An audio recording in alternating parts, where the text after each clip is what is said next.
ಕೋಪವು ಒಂದು ಕ್ಷಣದ ಭಾವನೆ, ಆದರೆ ಅದು ನಮ್ಮ ಜೀವನವನ್ನು ಶಾಶ್ವತವಾಗಿ ಬದಲಾಯಿಸಬಹುದು. ಒಂದು ತಪ್ಪು ಮಾತು, ಒಂದು ತಪ್ಪು ನಿರ್ಧಾರ ಮತ್ತು ನಾವು ನಮ್ಮದೇ ಜೀವನವನ್ನು ಕಷ್ಟಕ್ಕೆ ತಳ್ಳಬಹುದು. ಆದರೆ ಕೋಪವನ್ನು ನಿಯಂತ್ರಿಸುವ ಒಂದು ಸರಳ ವಿಧಾನ ಇದೆ. ಅದನ್ನು ಗೌತಮ ಬುದ್ಧರು ಬಹಳ ಸುಂದರವಾಗಿ ಹೇಳಿದ್ದಾರೆ.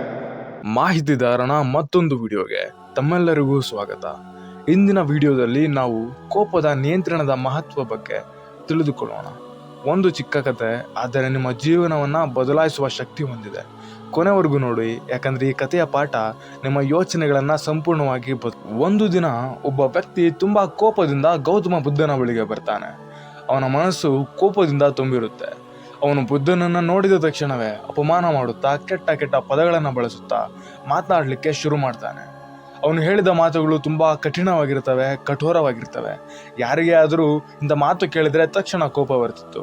ಆದರೆ ಗೌತಮ ಬುದ್ಧರು ಏನು ಮಾಡಿದ್ರು ಗೊತ್ತಾ? ಅವರು ಶಾಂತವಾಗಿ ಕುಳಿತಿರ್ತಾರೆ. ಒಂದು ಪದವನ್ನು ಮಾತಾಡಲಿಲ್ಲ, ಯಾವುದೇ ಪ್ರತಿಕ್ರಿಯೆಯನ್ನ ನೀಡಲಿಲ್ಲ. ಸ್ವಲ್ಪ ಸಮಯದ ನಂತರ ಆ ವ್ಯಕ್ತಿಗೆ ಆಶ್ಚರ್ಯವಾಗುತ್ತೆ. ಇಷ್ಟು ಮಾತು ಹೇಳುತ್ತಿದ್ದರು, ಇಷ್ಟು ಬೈತಾ ಇದ್ರು, ಈ ವ್ಯಕ್ತಿ ಯಾಕೆ ಕೋಪಗೊಳ್ಳುತ್ತಿಲ್ಲ ಅಂತ ಯೋಚನೆ ಮಾಡ್ತಾನೆ. ಅವನು ಬುದ್ಧನನ್ನ ಕೇಳ್ತಾನೆ, ನಾನು ನಿಮಗೆ ಇಷ್ಟು ಅಪಮಾನ ಮಾಡುತ್ತಿದ್ದೇನೆ, ನಿಮಗೆ ಕೋಪ ಬರಲಿಲ್ವಲ್ಲ ಯಾಕೆ ಅಂತ. ಅದಕ್ಕೆ ಗೌತಮ ಬುದ್ಧರು ಶಾಂತವಾಗಿ ನಗುತ್ತಾ ಒಂದು ಪ್ರಶ್ನೆ ಕೇಳ್ತಾರೆ. ನೀವು ಯಾರಿಗಾದರೂ ಒಂದು ಉಡುಗೊರೆ ಕೊಟ್ರೆ ಅವರು ಅದನ್ನ ಸ್ವೀಕರಿಸದೆ ಹೋದರೆ ಆ ಉಡುಗೊರೆ ಯಾರ ಬಳಿ ಇರುತ್ತೆ ಅಂತ. ಆ ವ್ಯಕ್ತಿ ಹೇಳ್ತಾನೆ, ನಾನು ಉಡುಗೊರೆಯನ್ನು ಅವ್ರಿಗೆ ಕೊಡುವಾಗ ಅವರು ಅದನ್ನ ತ್ಯಜಿಸಿದ್ರೆ ಆ ಉಡುಗೊರೆ ನನ್ನಲ್ಲೇ ಇರುತ್ತೆ ಅಂತ ಹೇಳ್ತಾನೆ. ಅದಕ್ಕೆ ಬುದ್ಧರು ಹೇಳ್ತಾರೆ, ಹಾಗೆ ನೀನು ಕೊಟ್ಟ ಕೋಪವನ್ನ, ನೀನು ಕೊಟ್ಟ ಬೈಗುಳಗಳನ್ನ ನಾನು ಸ್ವೀಕರಿಸಲಿಲ್ಲ, ಆದ್ದರಿಂದ ಅದು ನಿನ್ನಲ್ಲೇ ಉಳಿದಿದೆ ಅಂತ ಹೇಳ್ತಾರೆ. ಸ್ನೇಹಿತರೆ, ಈ ಕತೆ ಕೇವಲ ಕಥೆಯಲ್ಲ, ಇದು ಜೀವನದ ಸತ್ಯ ಕೂಡ. ಕೋಪ ಅಂದ್ರೆ ಏನು? ಇದು ಮನುಷ್ಯನ ಸಹಜವಾದ ಭಾವನೆ, ಆದರೆ ನಾವು ಅದನ್ನು ಹೇಗೆ ಬಳಸ್ತೇವೆ ಅನ್ನೋದೇ ಮುಖ್ಯವಾಗುತ್ತೆ. ಕೋಪದ ಸಮಯದಲ್ಲಿ ನಾವು ಯೋಚನೆ ಮಾಡದೆ ಮಾತನಾಡ್ತೇವೆ, ತಪ್ಪು ನಿರ್ಧಾರಗಳನ್ನು ತೆಗೆದುಕೊಳ್ತೇವೆ, ನಮ್ಮ ಪ್ರೀತಿ ಪಾತ್ರರನ್ನ ನೋಯಿಸ್ತೇವೆ.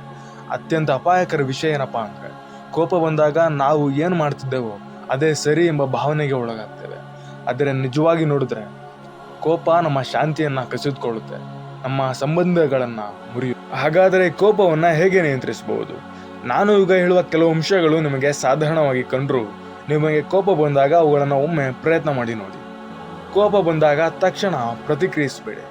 10 ಸೆಕೆಂಡ್ ಮೌನವಾಗಿರಿ, ಆಳವಾಗಿ ಉಸಿರಾಡಿ, ಆ ಪರಿಸ್ಥಿತಿಯಿಂದ ಸ್ವಲ್ಪ ದೂರ ಹೋಗಿ, ನಂತರ ಶಾಂತವಾಗಿ ಯೋಚನೆ ಮಾಡಿ ಪ್ರತಿಕ್ರಿಯೆಯನ್ನ ನೀಡಿ. ಒಂದು ಮುಖ್ಯ ವಿಷಯವನ್ನ ನೆನಪಿನಲ್ಲಿಡಿ ಸ್ನೇಹಿತರೆ, ನೀವು ಪ್ರತಿಕ್ರಿಯಿಸದೆ ಹೋಗಿರೋದ್ರಿಂದ ನೀವು ದುರ್ಬಲರಂತೂ ಆಗುವುದಿಲ್ಲ, ಇನ್ನು ಬಲಿಷ್ಠರಾಗ್ತೀರಾ. ಈ ವಿಡಿಯೋ ನಿಮಗೆ ಇಷ್ಟವಾದಲ್ಲಿ ಅದನ್ನ ಲೈಕ್ ಮಾಡಿ, ನಿಮ್ಮ ಸ್ನೇಹಿತರ ಜೊತೆ ಶೇರ್ ಮಾಡಿ. ಇಂತಹ ಹೊಸ ವಿಡಿಯೋಗಳಿಗಾಗಿ ದ ಮಾಹಿತಿದಾರ ಯೂಟ್ಯೂಬ್ ಚಾನಲ್ ಅನ್ನು ಸಬ್ಸ್ಕ್ರೈಬ್ ಮಾಡಿ. ಮುಂದಿನ ವಿಡಿಯೋದಲ್ಲಿ ಮತ್ತೆ ಸಿಗೋಣ.